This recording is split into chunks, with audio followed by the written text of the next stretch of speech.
भारत ने यूनेस्को का इलेक्शन पाकिस्तान से हार गया। हम पाकिस्तान से हार गए। यह आपकी फॉरेन पॉलिसी है। यूनेस्को के इलेक्शन हम पाकिस्तान से हार गए। नरेंद्र मोदी इस मुल्क में तारीख लिखना चाहते हैं। क्या तारीख लिखना चाहते हैं? कि मैंने इस देश को, गांधी अंबेडकर के देश को मैंने हिंदू राष्ट्र बना दिया। मैं इस सरकार में कोई हद नहीं छोड़ी है गलत हुक्मरानी की, नफरतों को भड़काने की, कोई हद नहीं छोड़ी गलत फहमियों को फैलाने की, और कोई हद नहीं छोड़ी इस मुल्क के अवाम नास को तर्क करने की। मैं जिम्मेदारी के साथ कह रहा हूं कि भारत के प्रधानमंत्री और उनकी सरकार भारत के मुसलमानों से उनकी शनाख्त को छीनना चाहते हैं। सीमांचल के मुसलमान को आप बांग्लादेशी कहते हैं, कोई मिनिस्टर मुझे कहता है कि घुसपैठी है, रोहिंग्या है। आप हर मस्जिद को छीनना चाहते हैं। आप बताइए 17 करोड़ मुसलमानों को क्या पैगाम दे रहे हैं आप, कि आप हर मस्जिद को छीन लेंगे मुझसे? आज मुल्क के 17 करोड़ मुसलमान भारत के वजीर आजम पर इत्मीनान भरोसा नहीं करते, बिल्कुल नहीं करते, बता रहा हूं, खुल के कह रहा हूं। हमारा लॉ ऑफिसर कोर्ट में कहता है कि मैं पार्लियामेंट के एक्ट को नहीं मानता। कैसे नहीं मानते सर?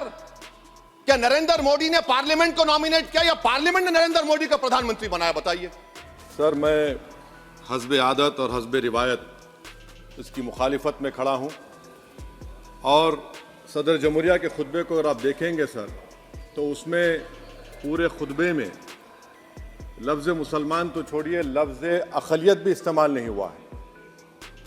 और मैं बड़ी ज़िम्मेदारी के साथ आपके सामने अर्ज़ कर रहा हूँ कि भारत में 14% मुसलमान जो आबादी के लिहाज से 17 करोड़ आते हैं, वो आज पिछले 10 साल में नरेंद्र मोदी की सरकार में अपने आप को एक गैर यकीनी कैफियत में पाते हैं।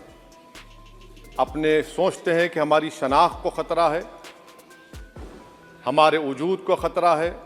और मैं बड़ी ज़िम्मेदारी के साथ कह रहा हूँ कि जज्बात में लाए बगैर कह रहा हूँ कि आज 17 करोड़ मुसलमान अपने आप को ऐसा समझते हैं कि जिस ज़माने में हिटलर के ज़माने में यहूदी अपने आप को समझते थे।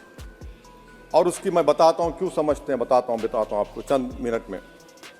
सर, मिसाल के तौर पर आप देखिए खुतबे सदारत के हिस्से तहरीर का 32वां पैराग्राफ, 32 पैराग्राफ में ड्रॉप आउट रेट का जिक्र हुआ, स्कूलों में इंदराज यानी एनरोलमेंट का जिक्र हुआ, एससीज का नाम लिया गया, एसटीज का नाम लिया गया, ओबीसीज का नाम लिया गया, लफ्ज़ अक़लियत का नाम नहीं लिया गया, मुसलमान तो छोड़िए।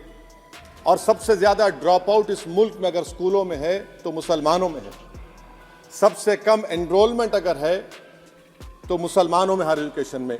गवर्नमेंट का डेटा है सर कि मुसलमानों का जो स्टूडेंट ड्रॉप आउट है वो 14.42 से क्लास 1 से शुरू होता, और वो क्लास 6 और 8 को पहुँचे अब तक वो 10.76 को पहुँचता है। ये गवर्नमेंट का डेटा है। यानी क्लास 1 से क्लास 6 और 8 तक ये हाल है। आपने क्या किया सर इस बजट में? प्री मैट्रिक स्कॉलरशिप को सिर्फ 9th क्लास तक महदूद कर दिया, और इसमें आपने पैसे कम कर दिए प्री मैट्रिक स्कॉलरशिप में। और सर 2022-23 का बजट आप देखिए, 5026 करोड़ रुपए दिए गए थे, जिसमें से सिर्फ 663 करोड़ इस्तेमाल हुए। अब आप आ जाइए सर, AISHE का डेटा है कि हायर एजुकेशन में मुसलमानों का 8.5 ड्रॉप आउट रेट हुआ है। 2020-21 में गवर्नमेंट का डेटा बता रहा है कि 1,80,000 मुसलमान हायर एजुकेशन में नहीं है। प्री मैट्रिक स्कॉलरशिप को आपने 423 करोड़ था, उसको आपने इस साल 326 कर दिया। मौलाना आज़ाद फेलोशिप को 45 करोड़ कर दिया।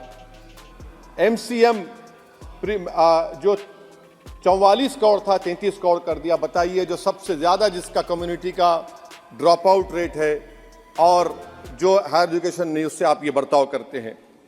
सर, दूसरी बात यह है कि हम ये देख रहे हैं कि 10 साल में इस सरकार में कोई हद नहीं छोड़ी है गलत हुक्मरानी की, नफरतों को भड़काने की, कोई हद नहीं छोड़ी गलत फहमियों को फैलाने की, और कोई हद नहीं छोड़ी इस मुल्क के अवाम नास को तर्क करने की। इस 10 साल में हमने क्या देखा सर? जमहूरियत हमारे वतन अजीज़ की को बचाना बहुत ज़रूरी है। ये गरीबों के लिए और कमज़ोरों की एक बहुत बड़ी ताकत है। मगर 10 साल में, 9.5 साल में क्या हुआ? सिर्फ एक शख्स को मजबूत कर दिया गया, एक मजहब को मजबूत कर दिया गया, एक आइडियोलॉजी, एक नजरिए को मजबूत कर दिया गया, एक शनाख्त को सब शनाख्त के आगे दूसरी शनाख्तों को मिटाने की कोशिश की गई, एक जबान को मजबूत कर दिया गया, तो हमारी जमहूरियत तो खोखली हो चुकी है।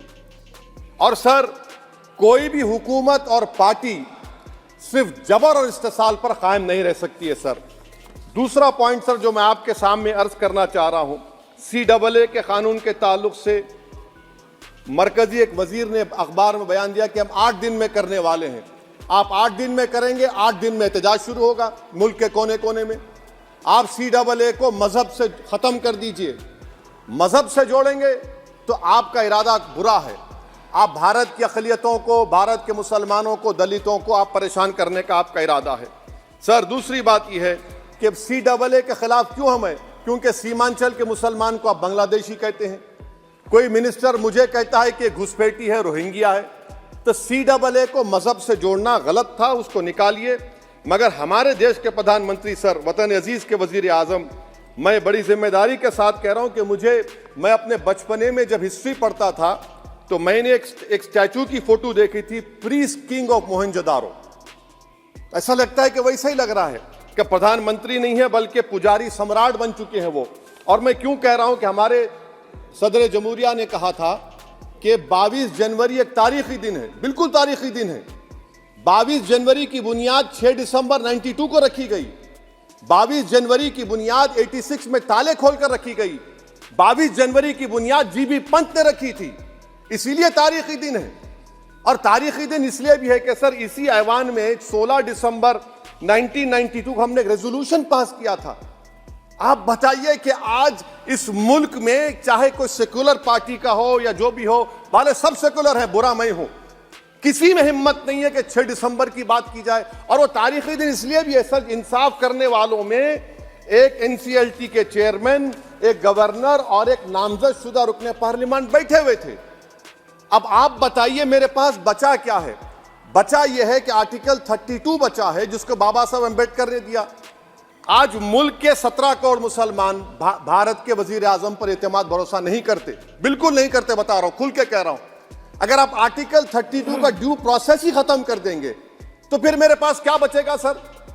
क्या बचेगा? मैं तो यहां खड़े होकर वो सुप्रीम कोर्ट के मायानाज बेबाक वकील दुष्यंत दवे की तरह तो नहीं कह सकता। मुझे आज भी रूल ऑफ लॉ में भरोसा है, मुझे आज भी कानून पर, संविधान पर भरोसा है, मगर ड्यू प्रोसेस तो फॉलो होना चाहिए। ड्यू प्रोसेस फॉलो नहीं हो रहा। एक तारीखी दिन 22 जनवरी था, एक तारीखी दिन 31 जनवरी था। सर, रात के अंधेरे में अपील किए बगैर आप आरे लेकर रास्ता खोल देते हैं। क्या पैगाम दे रहे हैं सर? 600 साल की मेहरौली की मस्जिद को बगैर को नोटिस दिए आपने डिमोलिश कर दिया। मैं जिम्मेदारी के साथ कह रहा हूं कि भारत के प्रधानमंत्री और उनकी सरकार भारत के मुसलमानों से उनकी शनाख्त को छीनना चाहते हैं।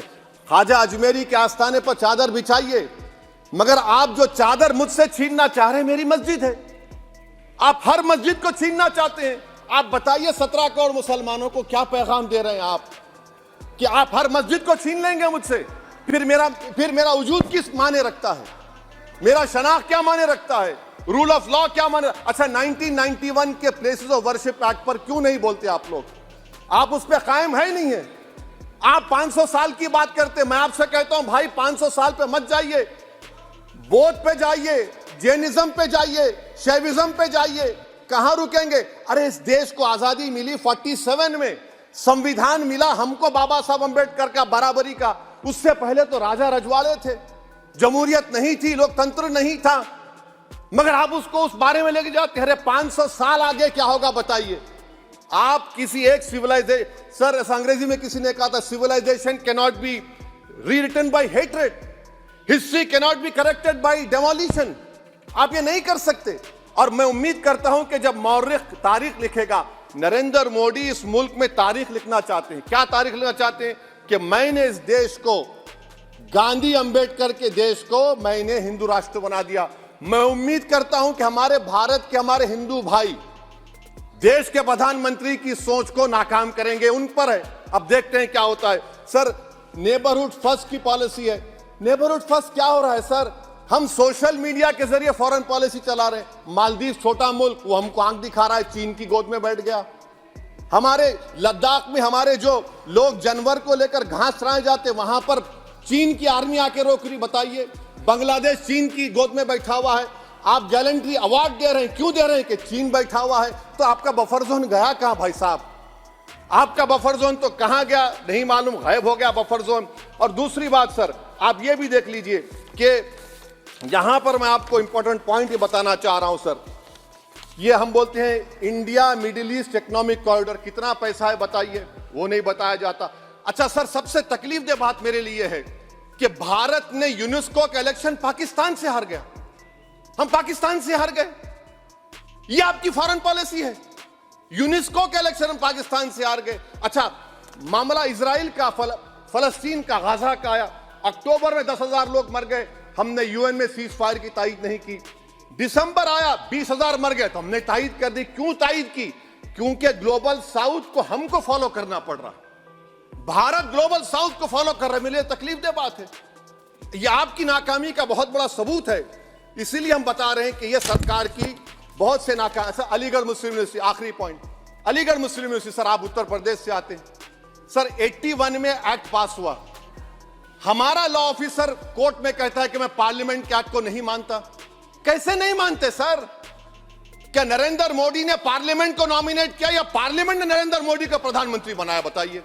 अमर याद रखिए, 17 करोड़ मुसलमान आज गम और गुस्से में हैं और इस बात को महसूस कर रहे हैं, इस बात को महसूस कर रहे हैं कि प्रधानमंत्री को हम नोट नहीं दिए, मगर हमारा प्रधानमंत्री है। आखिर ये प्रधानमंत्री 17 करोड़ मुसलमानों की उनकी शनाख्त को कैसे मिटा रहे हैं, कैसे उनको आप मार्जिनलाइज कर रहे हैं? इसीलिए सर मैं उम्मीद करता हूं कि हमारे सेक्युलरिज्म जो है, वो मैं पॉलिटिकल सेक्युलरिज्म कभी नहीं माना। जो सेक्युलरिज्म संविधान में लिखा गया उसकी हिफाजत करेंगे। मुल्क अहम है, वरना याद रखिए आप चुनाव जीते हैं हारे, मगर अगर आप 17 करोड़ एक जनता को आप गैर यकीनी कैफियत पैदा कर देंगे, ये देश के हित में नहीं होगा। बल्कि हम तो उम्मीद कर रहे हैं कि ड्यू प्रोसेस अदालत फॉलो करेगी। अदालत अगर एक तरफा फैसले करेगी तो गलत होगा सर। बहुत बहुत शुक्रिया।